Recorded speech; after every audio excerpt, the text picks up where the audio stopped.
Is that you, Night Fury? Man. Is that you, Night Fury?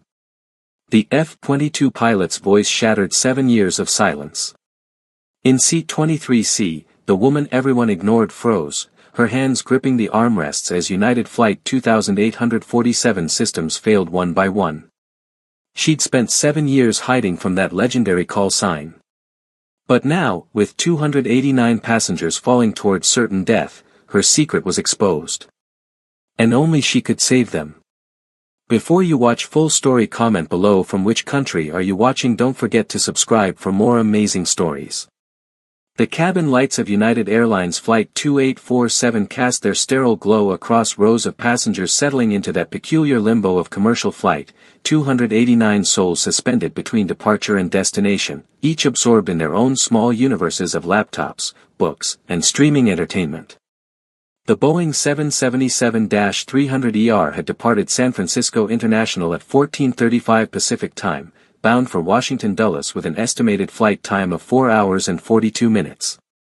In seat 23C, wedged between a businessman reviewing spreadsheets and a college student with headphones, sits a woman who has spent 7 years perfecting the art of being invisible. Her name is Elena Reeves. At least, that's what her driver's license says, what her apartment lease reads, what the coffee shop barista writes on her morning order. Elena Reeves, data analyst for a mid-tier consulting firm in Denver. Elena Reeves, who wears sensible business casual clothing from department stores, who carries a laptop bag with optimistic motivational quotes, who makes polite small talk about weather and traffic without ever saying anything memorable. Elena Reeves, who is so thoroughly unremarkable that flight attendants pass her row without a second glance, who blends into every crowd as naturally as water finding its level. But Elena Reeves didn't exist 7 years ago. 7 years ago, there was only Captain Alexandra Night Fury Chen, and that name made colonels straighten their spines, made veteran pilots shake their heads in reverent disbelief, made Pentagon briefing rooms fall silent when her mission reports were declassified enough to discuss. 7 years ago, that call sign represented something beyond normal military excellence. It represented the pilot who flew missions that existed in the darkest margins of Air Force operations, who pioneered tactical aviation procedures that redefined what combat pilots thought possible, who became simultaneously the most decorated and most traumatized aviator in recent military history. 7 years ago, she walked away from all of it. Elena, because she must think of herself as Elena now, because Alexandra belongs to someone she can no longer afford to be, stares at the seatback screen without seeing it, her hands folded in her lap with practiced neutrality. She's mastered this posture over 7 years of deliberate anonymity, shoulders slightly rounded to appear non-threatening, expression pleasantly blank, body language radiating the kind of middle management exhaustion that makes people's eyes slide past without engaging. She's become a ghost in plain sight, camouflaged not by darkness but by aggressive ordinariness. The businessman beside her glances over. Heading home or traveling for work? The question requires response, silence draws attention, and attention is what she spent 7 years avoiding. Work, she answers, her voice carrying that flat corporate drone she's cultivated. Quarterly audit meeting. You know how it is. He nods sympathetically, already losing interest, and returns to his spreadsheet. Perfect. The exchange was forgettable enough to fade from memory before they land, generic enough that he couldn't describe her to security if asked, empty enough that it reveals absolutely nothing about who she really is or what she spent 7 years running from. Because Night Fury isn't just a call sign she abandoned. It's an identity that nearly destroyed her.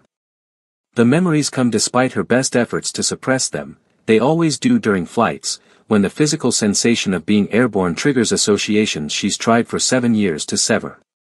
Night operations over hostile territory where her F-22's stealth capabilities made her the only pilot who could reach targets conventional forces couldn't touch. Missions where she pushed beyond established tactical boundaries because the intelligence was time-critical and the targets were too valuable and the risk calculations said impossible, but her capabilities said maybe, just maybe, if she flew with precision that exceeded human limitations and accepted dangers that made mission planners physically ill to contemplate. She became Night Fury because she flew when others couldn't, struck when darkness provided cover, executed missions that existed in classified files too sensitive for most personnel to access. Her combat record read like fiction: 17 high-value target eliminations in contested airspace, 43 close air support missions where her precision weapons delivery saved ground units from certain annihilation, and the legendary Operation Ghostwing where she single-handedly disabled an entire enemy air defense network in conditions that 3 separate mission reviews had deemed unsurvivable. But what the citations and commendations never mentioned, what the glowing fitness reports carefully omitted, what even the classified after-action reviews couldn't fully capture, was the cost. Every mission where she saved hundreds meant flying through fire that should have killed her. Every impossible tactical achievement required pushing her aircraft and herself beyond safe operational limits.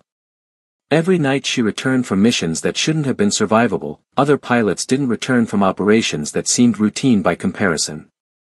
The guilt started small, just the normal survivor's burden that every combat pilot carries, the uncomfortable awareness that luck and skill can't always be distinguished, that being good sometimes just means being alive while others aren't. But Night Fury's missions weren't normal and her survival rate wasn't normal, and eventually the psychological weight of being the pilot who could do the impossible became indistinguishable from being the pilot who watched others die attempting the merely difficult. Lieutenant Morrison, who flew her wing during a close air support mission and took the surface-to-air missile that should have targeted her lead position.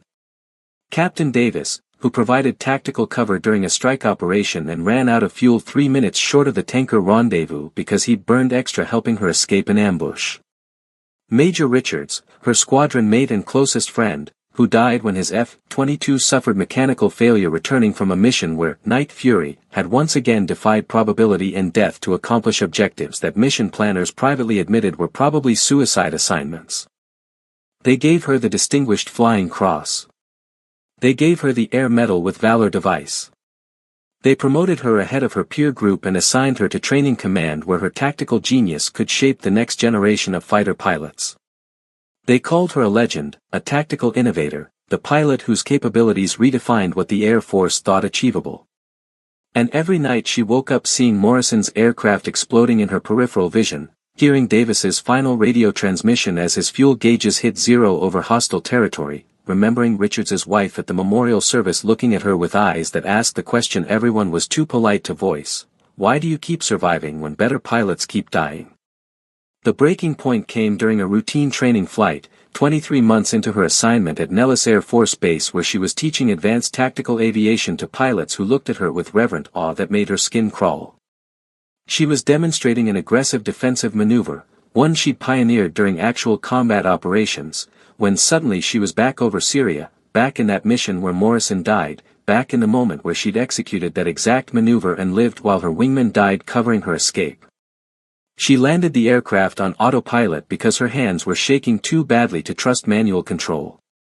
She filed the post-flight paperwork in a daze.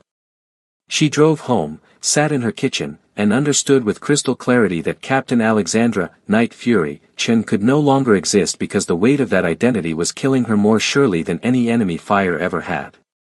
Retirement paperwork took 6 months to process.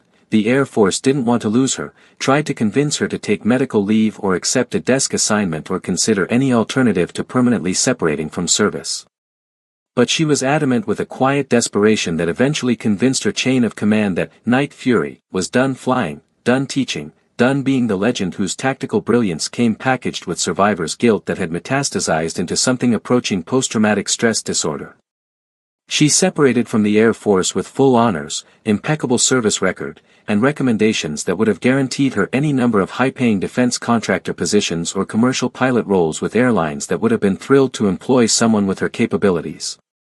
Instead, she moved to Denver, enrolled in night classes for data analytics, created identity documents for Elena Reeves through legal name change that buried Alexandra Chen under paperwork, and spent 7 years building a life so thoroughly ordinary that no one would ever connect her to Night Fury.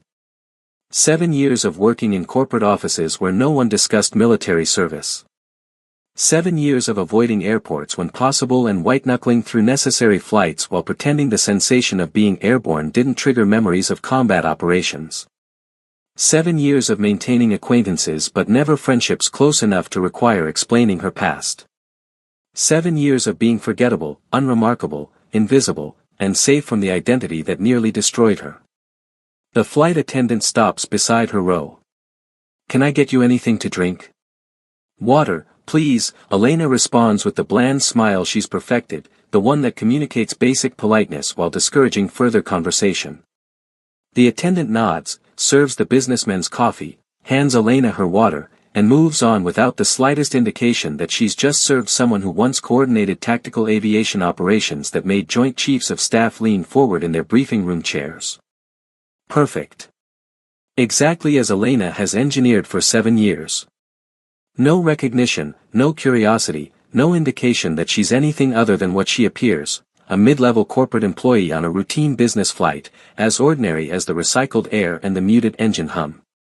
United 2847 has been cruising at 38,000 feet for 90 minutes when the first indication of trouble emerges as nothing more than a brief crackle over the cabin speakers, a momentary interruption in the soft jazz playing between announcements. Most passengers don't even notice.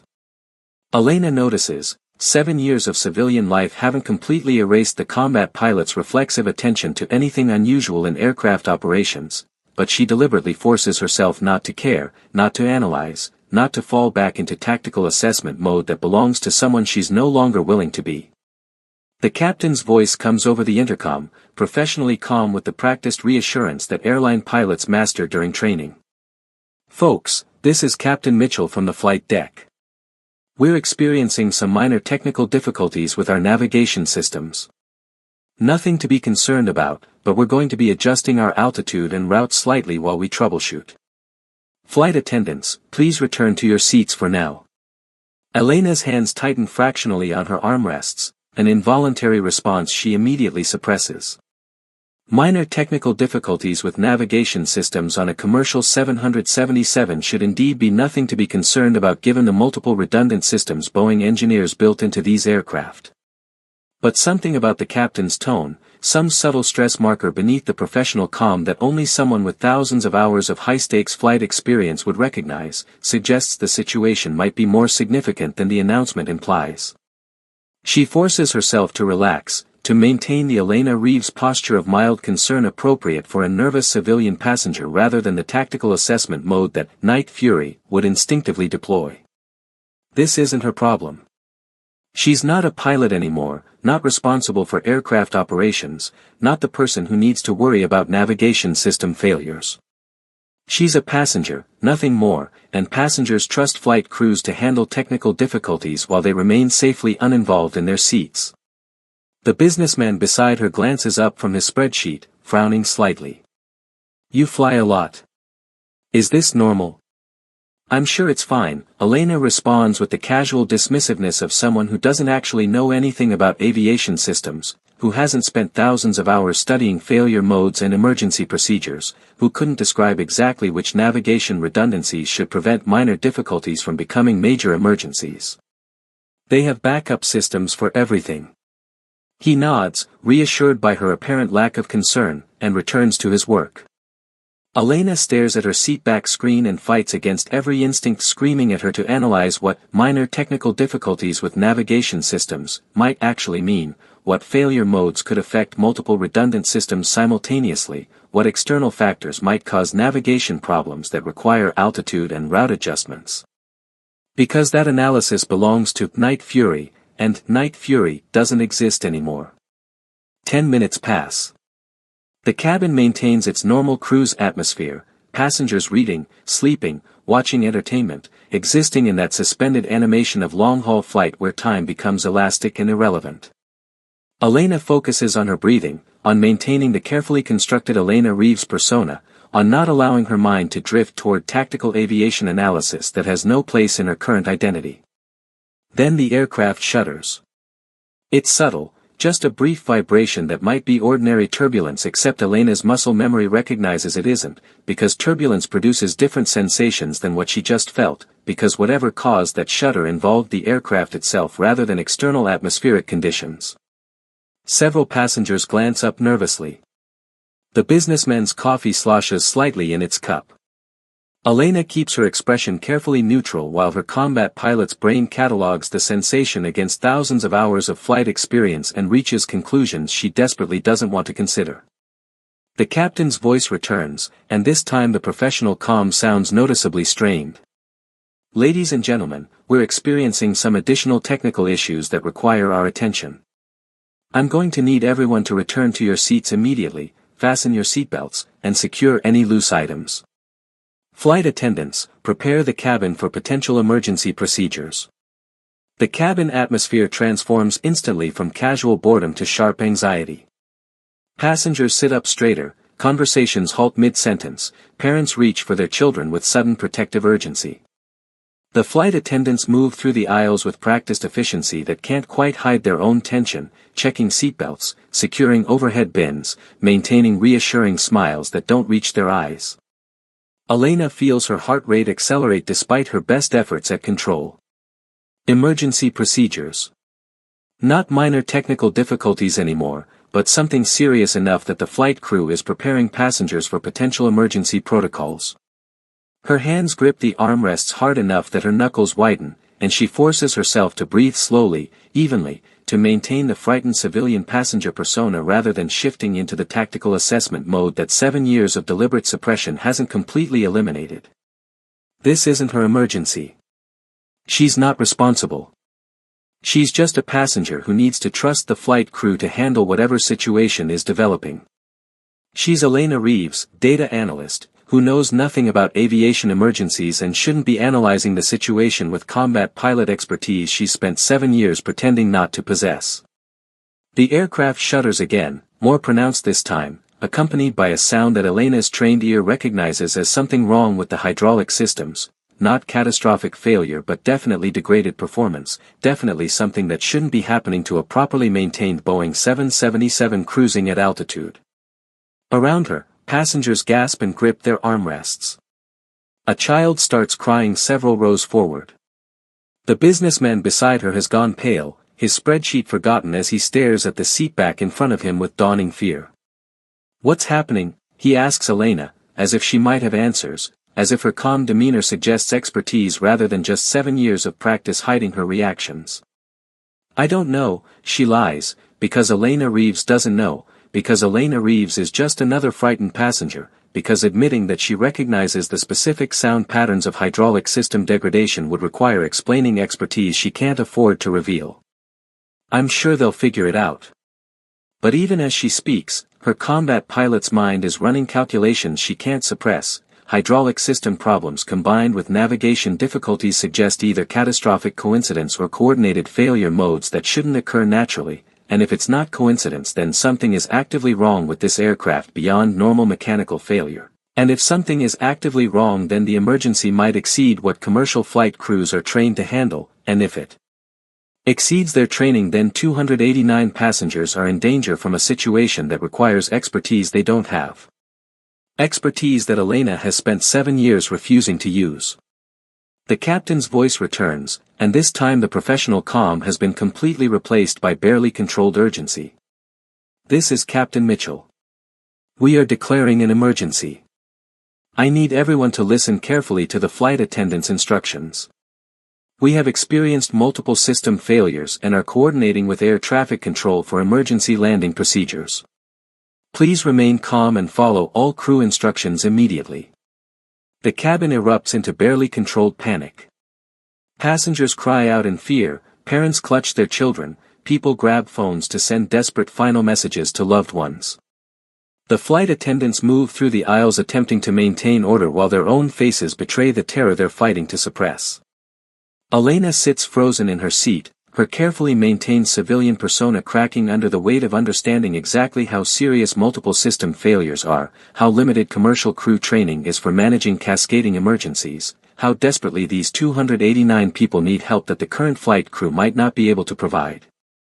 But providing that help means revealing herself. Means stepping forward as someone with expertise that Elena Reeves shouldn't possess. Means destroying 7 years of carefully constructed anonymity to become Night Fury again, even temporarily, even though reclaiming that identity might crack open psychological wounds she's spent 7 years trying to heal. She sits paralyzed by competing imperatives, the duty that defined her entire military career demanding she help, the self-preservation instinct that drove her retirement screaming at her to stay hidden, the weight of 289 lives against the weight of her own psychological survival. Her hands shake where they grip the armrests. Her breath comes short and sharp. Around her, passengers spiral toward full panic while she remains frozen between the person she is and the person she used to be. The aircraft drops suddenly, not catastrophic failure but definitely loss of altitude control, definitely situation degrading beyond normal emergency parameters. Oxygen masks deploy from overhead compartments, dangling on their tubes like accusatory fingers pointing at her paralysis. The automated voice instructs passengers to secure their own masks before helping others, and Elena's hands move on autopilot through procedures she's practiced thousands of times, muscle memory operating independently of her conscious paralysis. She secures her mask and helps the businessman fumble his into place, her hands steady despite her internal crisis, her movements reflecting training that 7 years of civilian life haven't erased. Around her, passengers struggle with their masks, flight attendants move through the cabin assisting people, and the situation continues deteriorating toward catastrophic while Elena sits frozen between her civilian identity and the combat pilot who might be able to help. That's when the radio transmission cuts through the cabin speakers, must be patched through from the cockpit, must be serious enough that the captain wants passengers to hear military coordination.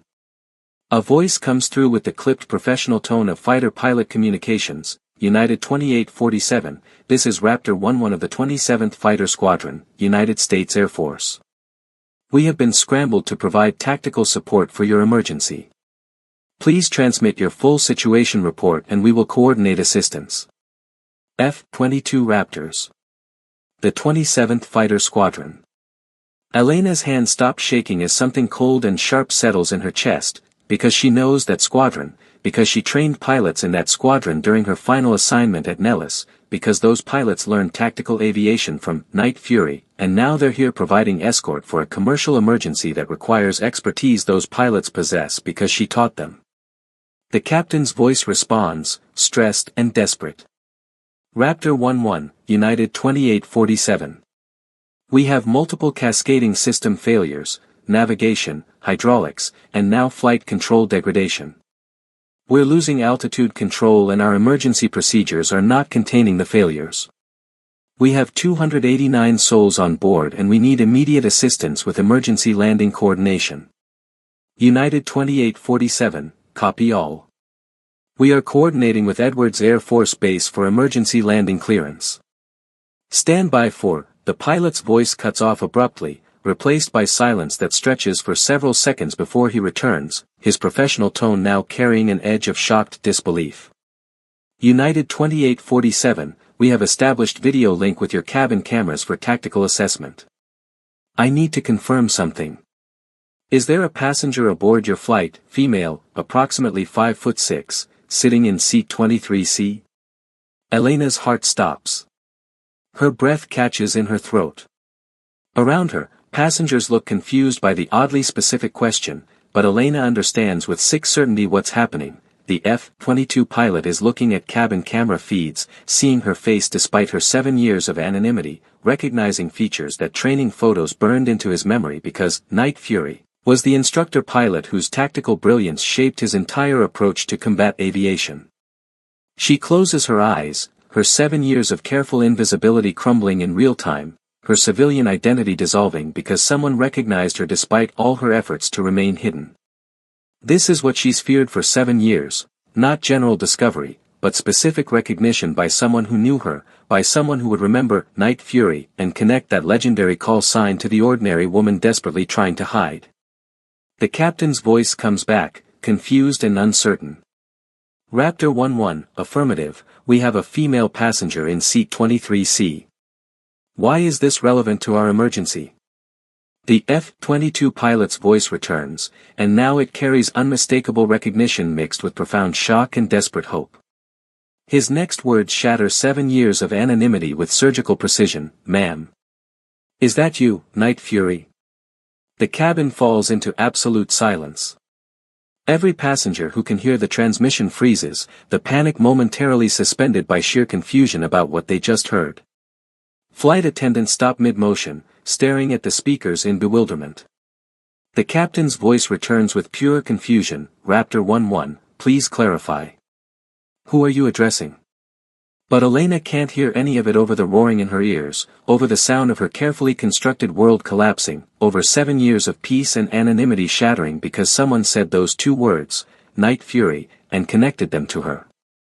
She sits frozen in her seat, oxygen mask hanging forgotten from her face, hands gripping the armrest so hard her fingers have gone numb, while her civilian identity crumbles into dust and something she's tried desperately to bury forces itself back to the surface. The businessman beside her stares at her with dawning confusion. What did he just say? Night Fury. Is he talking to you? She can't respond. Can't move. Can't breathe. 7 years of running, 7 years of hiding, 7 years of being someone else, all destroyed by a combat pilot looking at a cabin camera feed and recognizing the instructor who taught him tactical aviation, recognizing the legend he trained under, recognizing Night Fury, despite all her efforts to make that identity disappear. The F-22 pilot continues, his voice now carrying unmistakable reverence and urgent desperation. Ma'am, this is Captain James Rodriguez, call sign Viper 23.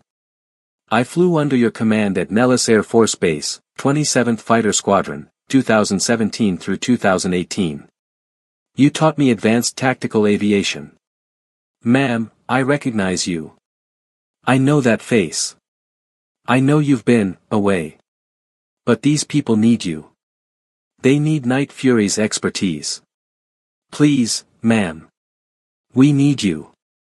Around Elena, passengers are beginning to understand that something extraordinary is happening, that military fighter pilots aren't just providing escort but are addressing someone aboard this aircraft with profound respect that suggests legendary status, that the quiet unremarkable woman in seat 23C might be someone whose identity carries weight beyond anything they imagined. They're turning to look at her, confusion transforming into curiosity, their panic momentarily displaced by the mystery of why F-22 pilots are begging someone named Night Fury to help. Elena opens her eyes slowly, feeling the crushing weight of inevitability settle over her, the terrible acceptance that she can no longer hide, that duty is demanding she reclaim the identity she spent 7 years escaping, that 289 lives hang in the balance against her desperate need to keep Night Fury buried where it can't hurt her anymore. The captain's voice returns, now carrying dawning understanding and desperate hope. Raptor 11, are you telling me I have a military pilot aboard my aircraft? Someone who can help us coordinate this emergency. Rodriguez responds immediately. Captain, if that's who I think it is, you have more than just a military pilot. You have one of the most accomplished tactical aviators in Air Force history. You have the pilot who pioneered half the crisis management procedures we use today. You have Night Fury, sir. And if she's willing to help, she can coordinate emergency management that will save everyone aboard your aircraft. The captain doesn't hesitate. His voice comes through the cabin speakers with the desperate authority of someone recognizing unexpected salvation. Night Fury, this is Captain Mitchell. If you're aboard my aircraft, I am requesting your immediate assistance in the cockpit. We are beyond our training parameters and we need tactical expertise we don't possess. Please, ma'am. Help us. Elena unbuckles her seatbelt with hands that feel like they belong to someone else, with movements that come from muscle memory deeper than conscious thought, with the terrible resignation of someone accepting fate she spent 7 years trying to avoid. She stands slowly, and her entire demeanor transforms. The rounded shoulders straighten into military bearing, the blank expression sharpens into tactical focus, the forgettable civilian persona dissolves to reveal something harder and more dangerous beneath. The businessman beside her stumbles back, his eyes wide with shock at the transformation. Other passengers stare as she moves into the aisle, as this woman they've ignored for hours suddenly radiates command presence that makes it physically difficult to look away. Flight attendants freeze uncertainly, not sure whether to stop her or help her, confused by the sudden shift from panic management to whatever this situation has become. Elena, no, not Elena anymore, because Elena Reeves is crumbling away and what's left is something rawer and more damaged but infinitely more capable, moves toward the cockpit with the ground-eating stride of someone who has walked flight lines, who has commanded squadrons, who has coordinated operations where seconds meant the difference between mission success and catastrophic failure. Her 7 years of civilian invisibility are ending with every step, her carefully maintained anonymity dissolving because duty is demanding she become Night Fury one final time despite the psychological cost. A flight attendant moves to intercept her, professional training demanding she stop passengers from accessing the flight deck during emergencies. "Ma'am, I need you to return to your seat immediately." The woman who used to be Captain Alexandra Chen and spent 7 years being Elena Reeves and is now becoming Night Fury again despite every effort to prevent it, fixes the attendant with eyes that have seen combat operations that most people can't imagine and speaks with voice that carries authority that makes junior officers stand straighter. "The captain requested my assistance. I'm a former Air Force combat pilot. Step aside." The attendant steps aside. Not because of the words but because of something in the tone, something in the bearing, something that communicates on a level below conscious thought that this is not someone to obstruct when lives hang in the balance. Other passengers watch in stunned silence as this unremarkable woman they've ignored moves through the cabin with purpose that suggests everything they thought they knew about her was elaborate deception. She reaches the cockpit door and knocks with specific pattern, 3 sharp raps, pause, 2 raps. That hasn't been standard military protocol in years but which any Air Force pilot from her era would recognize as tactical aviation identification code. The door opens immediately, the first officer staring at her with confused hope, and she enters the flight deck without waiting for invitation. The cockpit is controlled chaos, Captain Mitchell wrestling with unresponsive flight controls, the first officer coordinating desperately with air traffic control, warning lights illuminating the panel like deadly Christmas decorations, and the situation spiraling toward catastrophic despite both pilots' best efforts. Mitchell glances back at her entrance, his face showing desperate hope mixed with uncertainty, because he's betting 289 lives on the possibility that military pilots are right about who she is. She moves to stand between the pilot seats, her eyes scanning the instrument panel with the instant comprehensive assessment that thousands of hours of flight time produces, her tactical mind processing failure modes and degraded systems and crisis parameters with the automatic efficiency that made Night Fury legendary.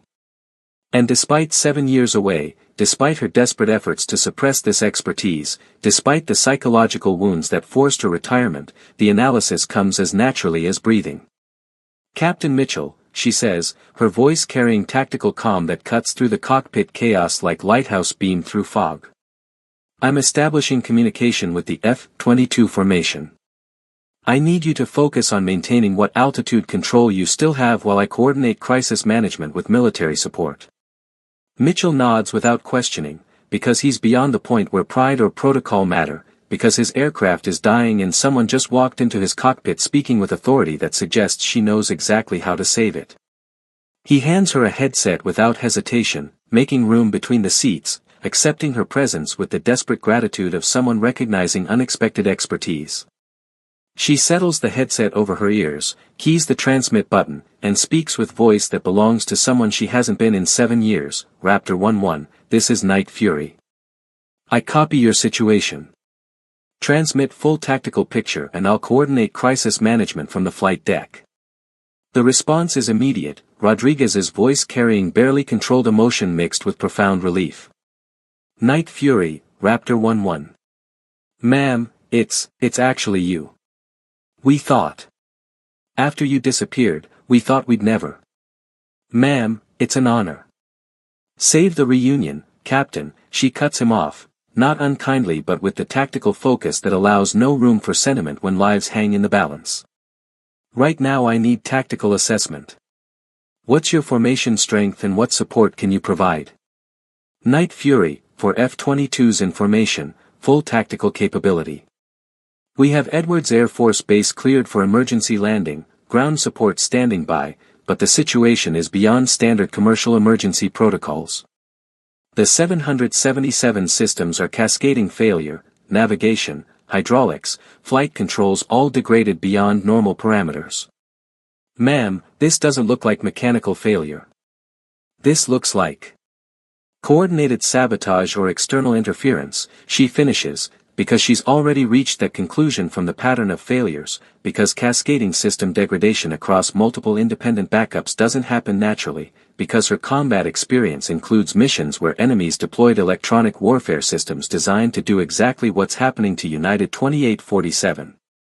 Any radar contacts suggesting hostile aircraft or electronic warfare assets in the area? Negative on radar contacts, ma'am. But we're detecting unusual electromagnetic interference patterns consistent with advanced jamming systems. Someone might be targeting this aircraft with ground-based or airborne EW capabilities we're not detecting on conventional radar. Captain Mitchell turns to stare at her, his face showing shock at the casual discussion of electronic warfare and hostile targeting that has nothing to do with mechanical failures and everything to do with deliberate attack. Are you saying someone is attacking my aircraft? That we're under some kind of military assault? She meets his eyes with calm that comes from flying missions where hostile fire was expected rather than emergency. Captain, focus on flying what's left of your aircraft. I'll handle the tactical situation. First officer, I need you to transmit passenger manifest to military command immediately. If this is deliberate targeting, there's a reason someone wants this specific flight disabled. The first officer moves to comply without questioning, because despite his confusion about who this woman is and why she's suddenly running operations from their flight deck, her competence is so evident that argument seems counterproductive when catastrophe is imminent. Mitchell returns to wrestling with degraded flight controls, his hands showing the strain of maintaining control over aircraft that wants to fall from the sky. She keys the radio back to the F-22 formation. Raptor 1-1, I need tactical assessment of electromagnetic interference. Can you localize the source? If someone is jamming this aircraft, they're operating within range to maintain signal lock.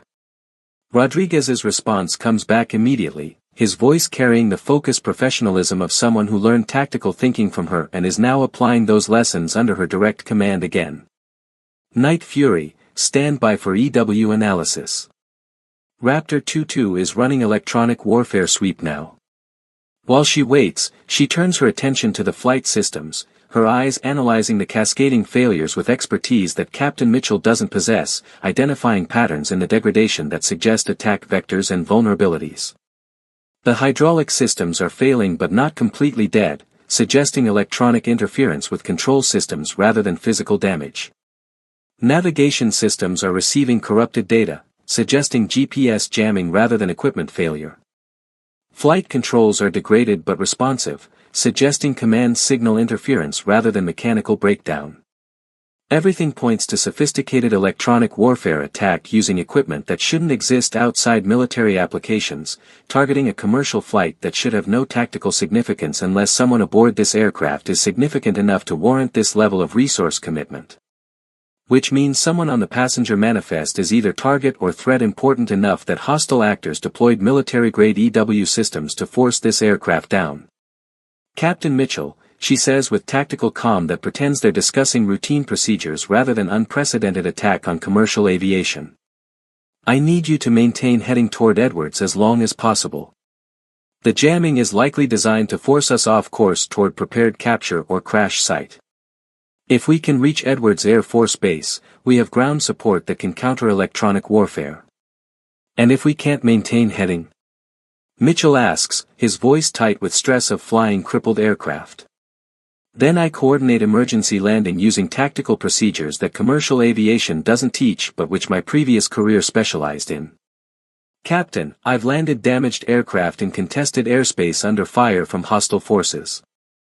I can land your 777 with degraded systems if necessary.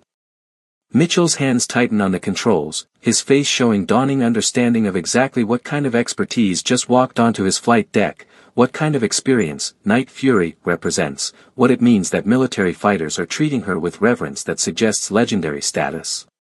Who the hell are you? He whispers. Someone who retired 7 years ago, she answers quietly. Someone who doesn't fly anymore because the cost of flying got too high. Someone who is extremely unhappy to be back in a cockpit coordinating combat operations. But someone who will save your passengers, Captain, because that's what I do. Rodriguez's voice returns, urgent and sharp. Night Fury, we have EW source localized. Ground-based jamming system, approximately 40 miles northeast of your current position. Advanced Russian pattern equipment, military grade, definitely not civilian technology. Ma'am, someone deployed serious assets to bring this aircraft down. Can you suppress it? She asks immediately, her tactical mind already running calculations about whether F-22s can eliminate ground-based jamming while maintaining escort of damaged commercial aircraft. Negative, ma'am. The system is in populated area, civilian structures nearby. We cannot engage without risking collateral casualties.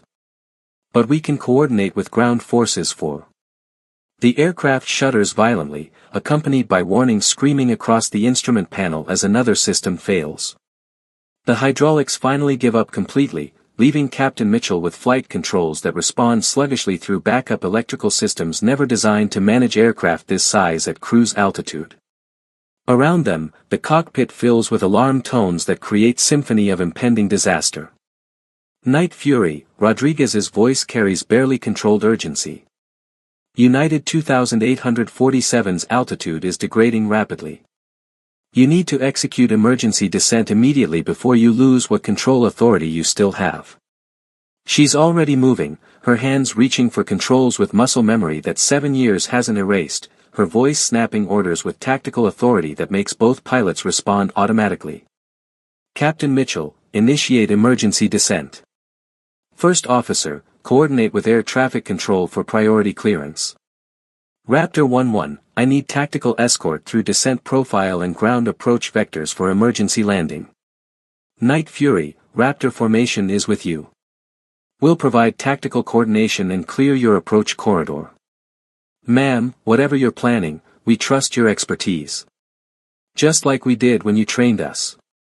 She feels something crack in her chest at those words, some fragment of the psychological armor she's built over 7 years splitting under the weight of being trusted again, being relied upon again, being Night Fury again despite all her efforts to bury that identity.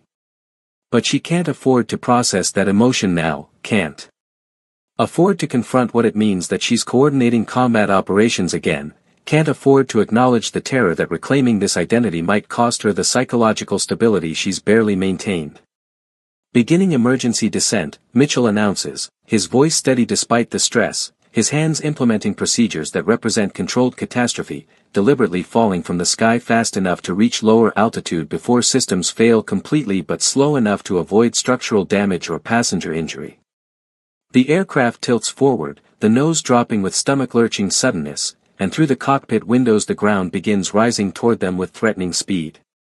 She monitors the descent parameters, her tactical mind calculating angles and velocities and system degradation rates with the automatic precision that made her legendary, calling corrections to Mitchell when his inputs drift outside optimal parameters, coordinating with Rodriguez's F-22 formation as they maintain escort positions around a falling aircraft. The passengers must be terrified, experiencing rapid descent that feels like controlled crash, but right now her entire focus is on bringing this crippled aircraft down safely enough that landing becomes possible. Passing 20,000 feet, the first officer calls out, his voice professionally controlled despite the terror that must be screaming beneath his training. Edwards. Air Force Base is 70 miles ahead, but at current descent rate will be below safe cruising altitude in 6 minutes. Night Fury, we have ground forces moving to suppress the jamming system, Rodriguez transmits. But they need 12 minutes to reach position. Ma'am, can you keep that aircraft controllable for 12 more minutes? She looks at the instrument panel, at the cascading warnings and degraded systems and backup controls that are operating beyond their design parameters, and runs calculations that tell her what she already knows. This aircraft has maybe 8 minutes of controlled flight left before systems degrade to the point where landing becomes crash and all 289 passengers become casualties. They won't make Edwards. They won't last until ground forces suppress the jamming. They have minutes, not the quarter hour that tactical situation requires. Negative, Raptor 11, she transmits with calm that pretends they're discussing routine procedures rather than imminent catastrophe. We don't have 12 minutes. We have 8 at most before flight control degradation reaches catastrophic. I need alternate landing options within 5 minutes of current position. Silence on the radio while Rodriguez and his formation process that timeline, while air traffic controllers scramble to identify landing options, while everyone involved in this emergency recognizes that the window for safe landing just collapsed to parameters that might be impossible. Captain Mitchell's face has gone pale, his hands gripping controls that grow more sluggish with every passing second, his entire career leading to this moment where his aircraft is dying and he's helpless to save it through conventional procedures. Night Fury, Rodriguez's voice returns, tight with stress. There's a regional airport 40 miles south of your position. Single runway, 8,000 feet, no emergency services beyond basic fire equipment. Ma'am, it's not rated for aircraft this size. Landing a 777 there is. Is what Night Fury specialized in, she finishes calmly. Captain Rodriguez, I've landed damaged F-22s on runways half that length with no emergency services and hostile fire incoming. I can land this commercial aircraft on 8,000 feet of concrete if the captain trusts me to coordinate the approach.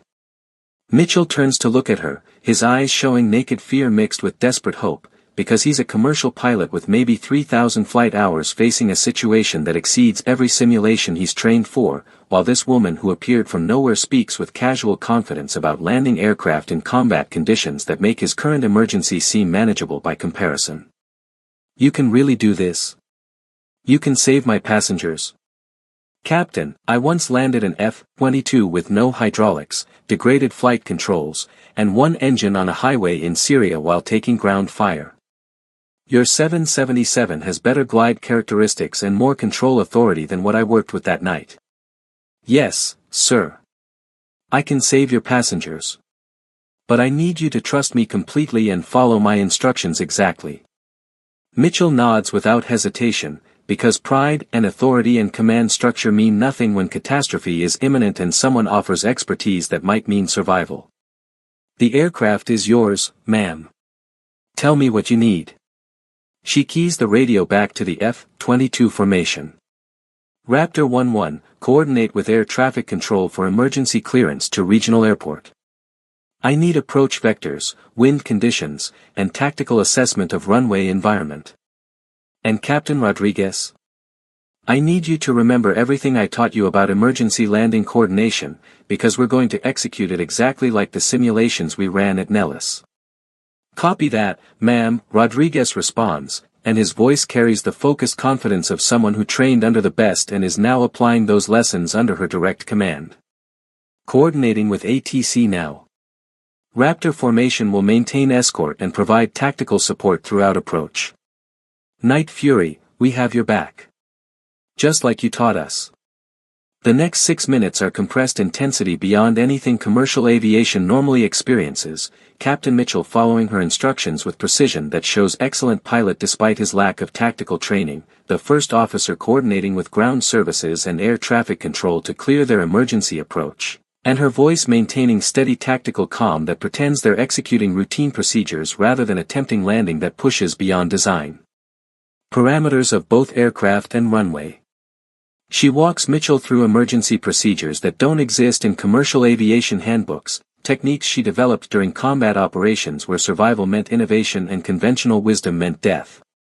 She has him configure the aircraft for maximum drag to burn off excess speed without losing control authority, coordinates with Rodriguez's F-22s to provide visual confirmation of landing gear deployment since their indicators might be corrupted by jamming, talks Mitchell through approach angle that's steeper than commercial standards but necessary given their abbreviated runway and degraded control response.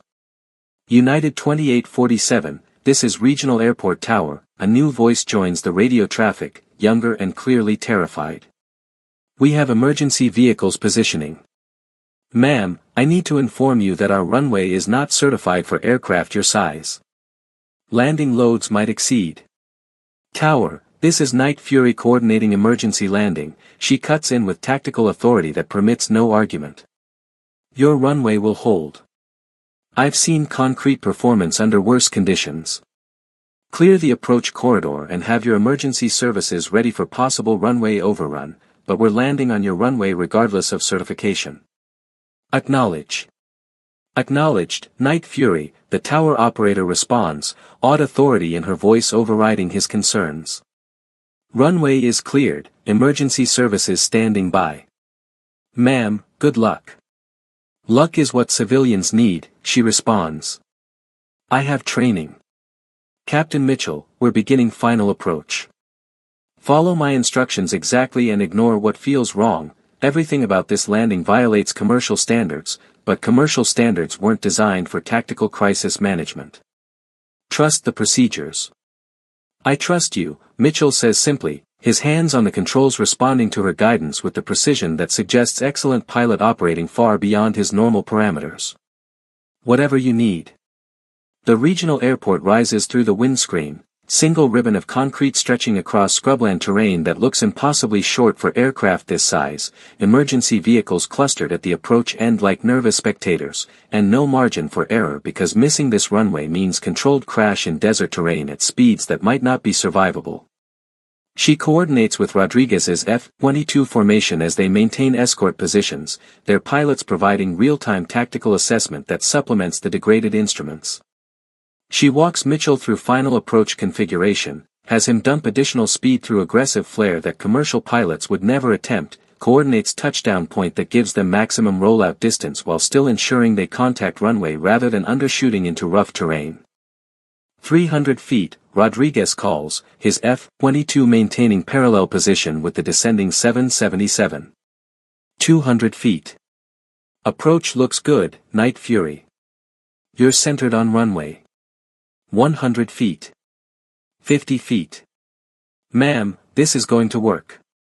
You're actually going to pull this off. Touchdown now, she commands Mitchell, her voice carrying tactical precision that permits no hesitation.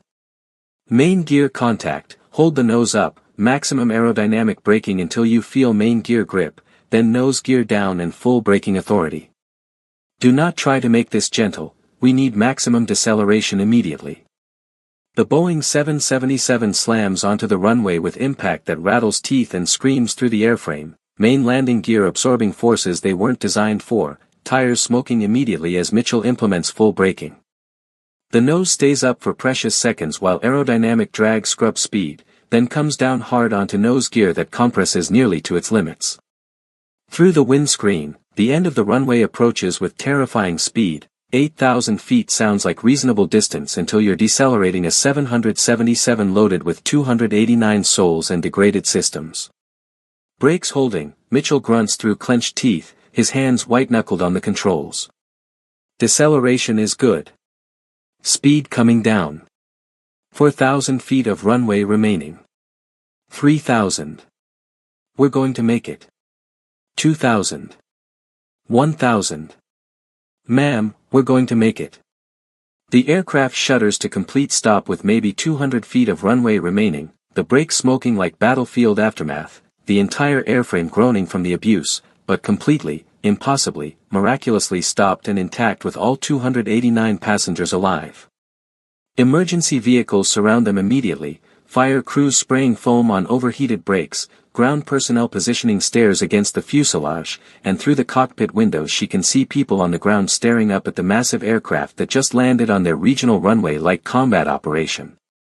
Captain Mitchell sits back in his seat, his hands shaking now that the crisis is past, his face showing shock and relief and profound gratitude. You saved us, he says quietly. You saved everyone. That landing was impossible. No commercial pilot could have done what you just did. No commercial pilot had to train for combat landing under fire, she responds, her voice carrying exhaustion that has nothing to do with physical effort and everything to do with psychological cost of being Night Fury again. Captain, you did excellent work. Your flying kept this aircraft controllable long enough for tactical procedures to work. Your passengers survived because you trusted expertise you didn't understand. The first officer turns to look at her, his face showing awe mixed with curiosity. Ma'am, who are you? I mean, I know they called you Night Fury, but what does that mean? What makes military pilots treat you like a legend, Mitchell finishes quietly. That's what Rodriguez said. You're not just a military pilot. You're someone whose expertise rewrote tactical aviation doctrine. Someone whose call sign is famous throughout the Air Force. He pauses, studying her face. Someone who disappeared 7 years ago and has been hiding as civilian passenger ever since. Why?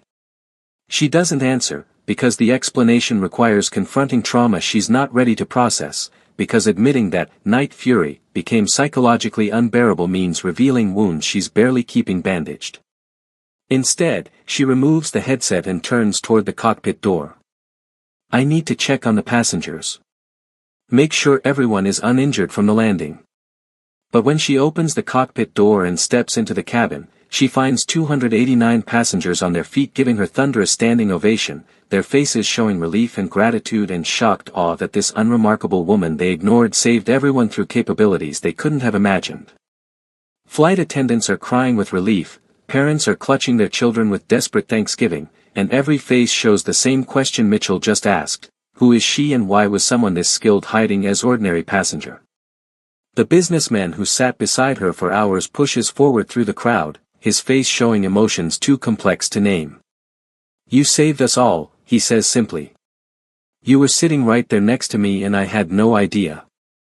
I mean, when you said you worked in data analysis, I actually believed you were a boring corporate employee. You're actually some kind of legendary military pilot who lands aircraft like action movie character. Who are you really?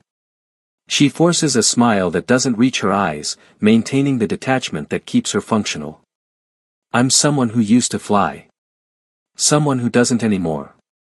Someone who helped today because 289 lives required it, but who really wishes she hadn't been recognized. The cabin door opens as Rodriguez and his 3 wingmen board the aircraft, the F-22 pilots still in flight suits having landed immediately after the 777 touchdown. Rodriguez approaches her with expression showing complex mix of respect, gratitude, and barely restrained emotion. He stops precisely 3 feet away and renders perfect military salute that speaks volumes about what night fury means to pilots who trained under her command. Ma'am, permission to speak, he says formally, his voice tight with emotion. She returns the salute automatically, muscle memory operating before conscious thought, and the gesture feels both natural and devastating, because she hasn't saluted in 7 years, because that simple movement connects her directly to military identity she's tried to escape, because responding to Rodriguez's salute means acknowledging that she's still night fury, regardless of how long she's hidden. Granted, Captain, she responds, falling into patterns of command that feel simultaneously foreign and familiar.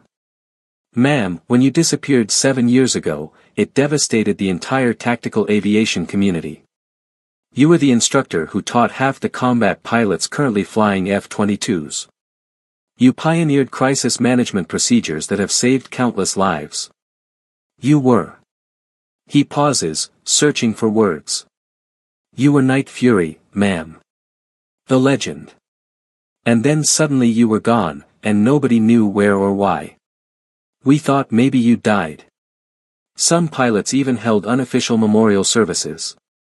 And now you're here, and you just saved 289 lives using expertise we thought was lost forever.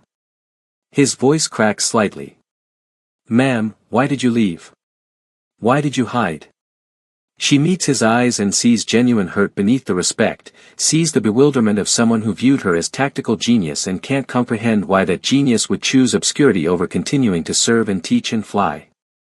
And she knows she owes him explanation but can't provide it, because explaining means admitting trauma that she's barely keeping contained, because telling Rodriguez why she left means confessing that Night Fury became identity she couldn't psychologically survive carrying. Captain Rodriguez, I left because I needed to, she says carefully, choosing words that reveal nothing while technically answering his question. I left because 7 years ago I reached point where I couldn't be Night Fury anymore. I left because sometimes extraordinary capabilities come packaged with extraordinary costs, and eventually those costs exceed what any person should be expected to bear. She pauses, meeting his eyes directly. I retired honorably. I earned that retirement through service that cost me more than medals and commendations measure. And I spent 7 years building civilian life where nobody expected me to be Night Fury, where I could exist as ordinary person rather than legend. But ma'am, you're not ordinary, Rodriguez protests, gesturing at the cabin full of grateful passengers. You're exceptional. You just proved that your capabilities are still intact.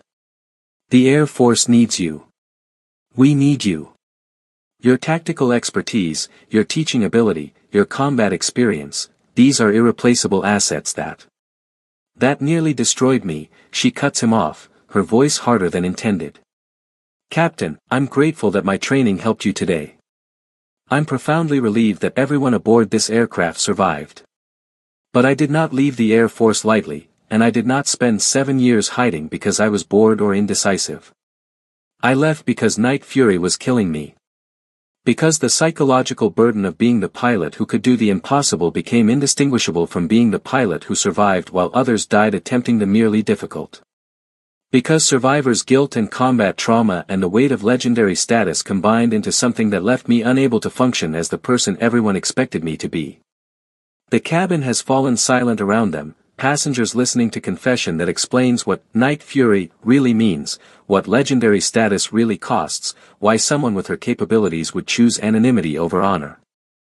Rodriguez's face shows dawning understanding mixed with horror, the recognition that his legendary instructor carried wounds that medals never healed. Ma'am, I didn't realize, he says quietly. I didn't understand that. I'm sorry. I'm sorry that I recognized you. I'm sorry that I destroyed your anonymity. I'm sorry that I forced you to be Night Fury again when you'd worked so hard to leave her behind. She manages a smile that might actually reach her eyes this time, some of the defensive armor cracking to allow genuine emotion through. Captain, you saved these people's lives by recognizing me. Yes, you destroyed 7 years of carefully maintained anonymity, and yes, I'm devastated about that. But you gave these passengers a chance at survival they wouldn't have had if I'd remained hidden. You made the tactically correct decision even though it came with personal cost to me. That's what I taught you to do. Be angry at the situation, not at yourself. Rodriguez nods slowly, his expression showing the complex processing of someone whose worldview just shifted. Ma'am, what happens now? With your identity exposed, with military databases now confirming Night Fury's location, with media inevitably discovering that legendary pilot just saved commercial flight.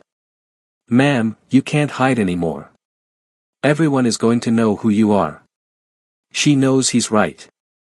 Knows that her 7 years of peace ended the moment he said, Night Fury, over open radio channels. Knows that military personnel will brief this incident up chain of command, that media will discover legendary pilot's return, that her civilian identity is permanently compromised now that 289 passengers and multiple F-22 pilots can testify that Elena Reeves is actually Captain Alexandra Chen, the infamous Night Fury, whose tactical genius and combat achievements made her simultaneously the most respected and most traumatized pilot in recent Air Force history. She can't hide anymore. Can't maintain the Elena Reeves identity now that Night Fury has been publicly revealed. Can't rebuild the anonymity that took 7 years to construct. Her peaceful civilian existence is over, destroyed by recognition she desperately wanted to avoid, shattered by duty that demanded she help regardless of personal cost. What happens now, she says quietly, is that I accept the consequences of being recognized. I deal with the inevitable media attention, the military inquiries, the public curiosity about where Night Fury has been for 7 years. I confront the identity I tried to escape and figure out whether I can reclaim some version of it that doesn't destroy me psychologically. She pauses, meeting Rodriguez's eyes. And I decide whether saving 289 lives today means I have moral obligation to return to service, to teach tactical aviation again, to be Night Fury for pilots who need the expertise I spent 7 years suppressing. Ma'am, you don't have to decide that right now, Rodriguez says gently. You don't have to commit to anything. You saved these people, and that's enough. That's more than enough. Whatever you decide about your future, you've already proven that Night Fury's capabilities were never lost, they were just dormant, waiting for the moment when duty demanded their return. She nods slowly, exhaustion settling over her like physical weight now that crisis adrenaline is fading. Around them, passengers begin disembarking through emergency doors, emergency personnel checking everyone for injuries, ground crews assessing aircraft damage, and media vehicles already approaching airport perimeter because word has spread that something extraordinary just happened at this regional airport. One of Rodriguez's wingmen approaches, a younger pilot whose face shows starstruck awe. "Ma'am, I'm Lieutenant Sarah Chin." "No relation," she adds quickly. "I just wanted to say that I read your tactical aviation papers at the Air Force Academy. Your combat mission analyses are required reading for advanced flight training. You're the reason I applied for fighter pilot program. Meeting you is..." She trails off, searching for words. "Meeting you is like meeting living legend, ma'am." The woman who used to be Captain Alexandra Chen and spent 7 years being Elena Reeves and is now unwillingly becoming Night Fury again, looks at this young pilot whose career was shaped by tactical doctrine she developed and feels something crack deeper in her chest, because this is what Night Fury really means, not just her own achievements but the legacy that influenced entire generation of pilots, not just her combat record but the training and teaching that multiplied her expertise across dozens of aviators who carry her lessons forward. And maybe, possibly, that legacy is worth more than her desperate need for anonymity. Maybe the psychological cost of being Night Fury is price she has to pay because the alternative, hiding that expertise and allowing it to die with her, means depriving future pilots of capabilities that might save their lives. Maybe her survivor's guilt and combat trauma and legendary status are burdens she has to carry because walking away completely means abandoning duty to pilots like Rodriguez and Lieutenant Chen who need what she can teach.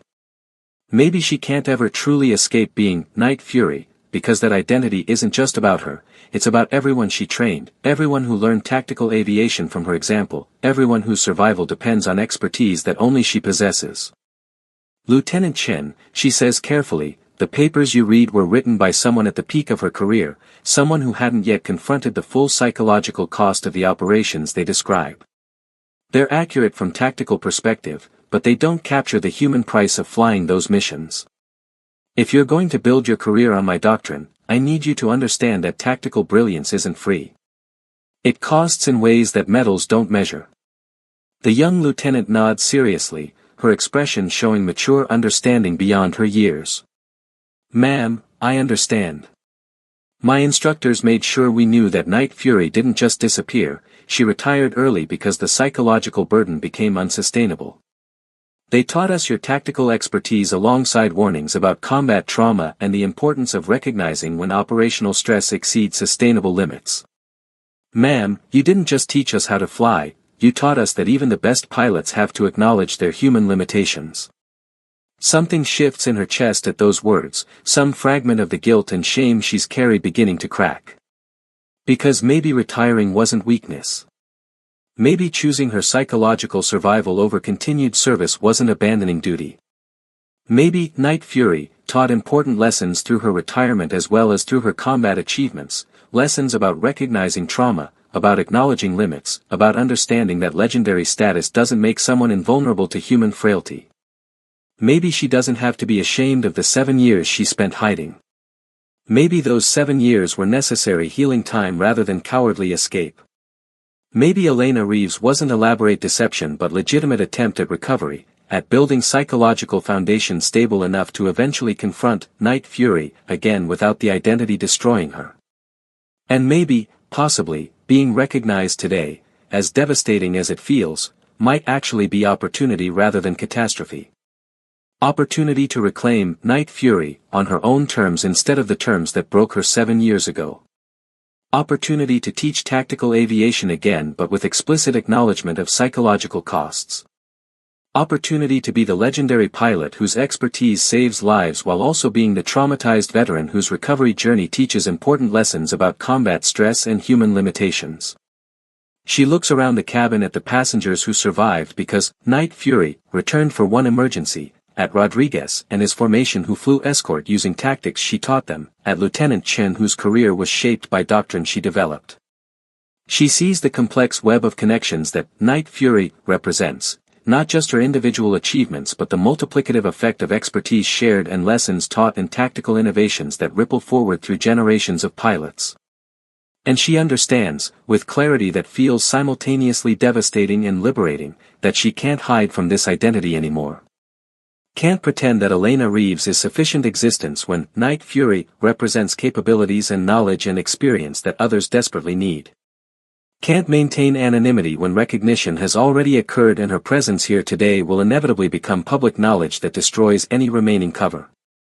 Her 7 years of peace are over.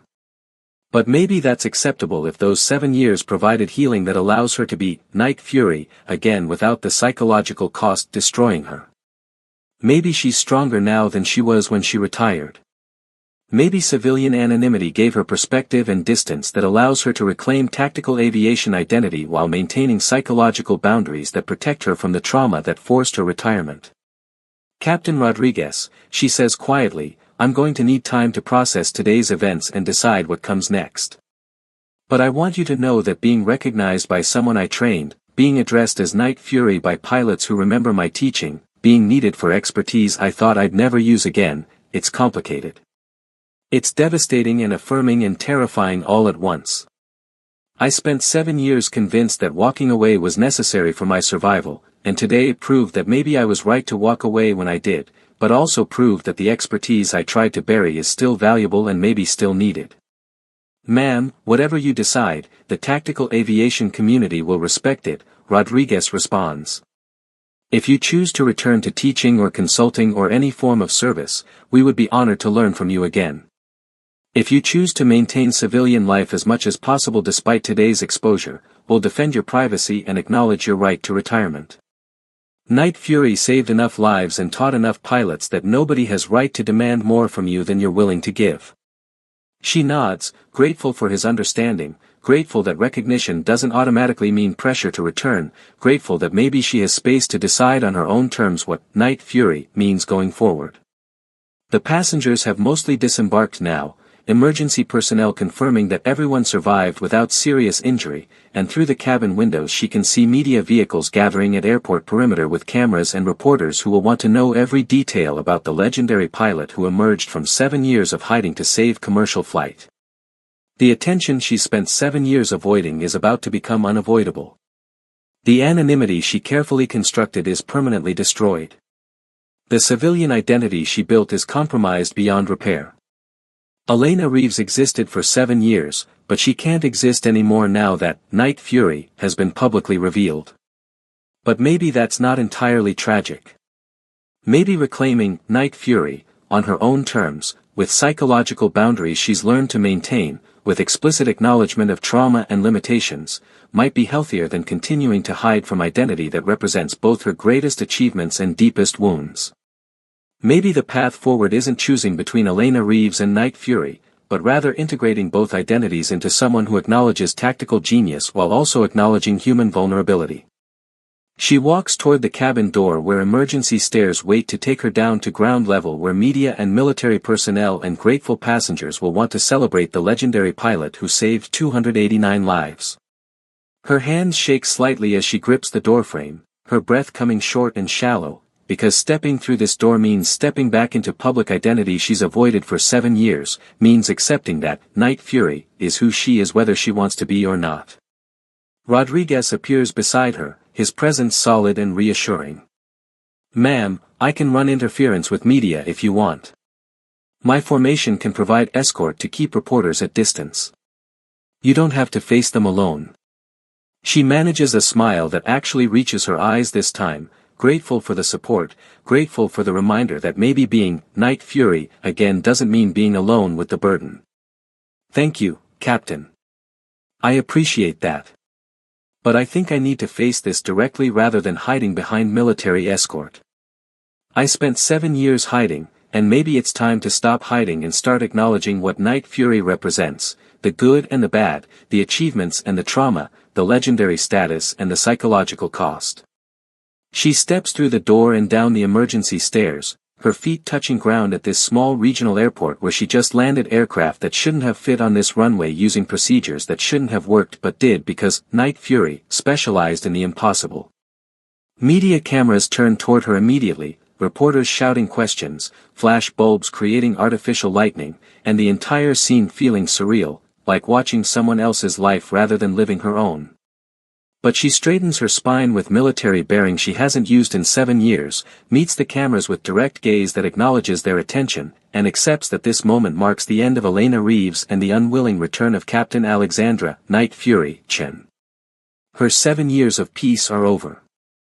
Her carefully constructed anonymity is destroyed. Her civilian identity is permanently compromised. But 289 people are alive because she emerged from hiding. Rodriguez and his formation flew escort using tactics she taught them. Lieutenant Chen and countless other pilots built their careers on doctrine she developed.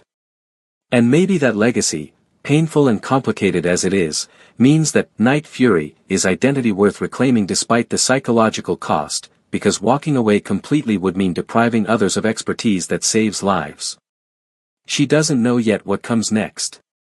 Doesn't know if she'll return to teaching tactical aviation or maintain civilian career with acknowledged military background or find some hybrid path that honors both her expertise and her limitations. But she knows that as of today, she can't hide anymore. As of today, Night Fury is public knowledge. As of today, she has to confront the legendary identity she's spent 7 years escaping and decide whether she can carry it without the burden destroying her. The first reporter reaches her with microphone extended and question that launches thousand more. Ma'am, is it true that you're the legendary Night Fury? That you've been in hiding for 7 years?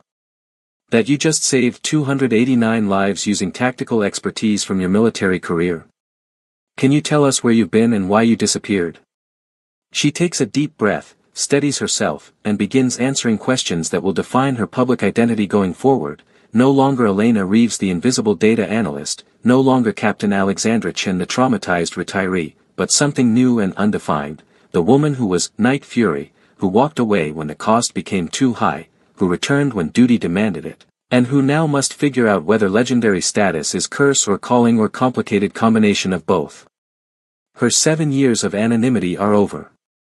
But maybe, just maybe, they provided the healing she needed to face Night Fury again without the identity destroying her.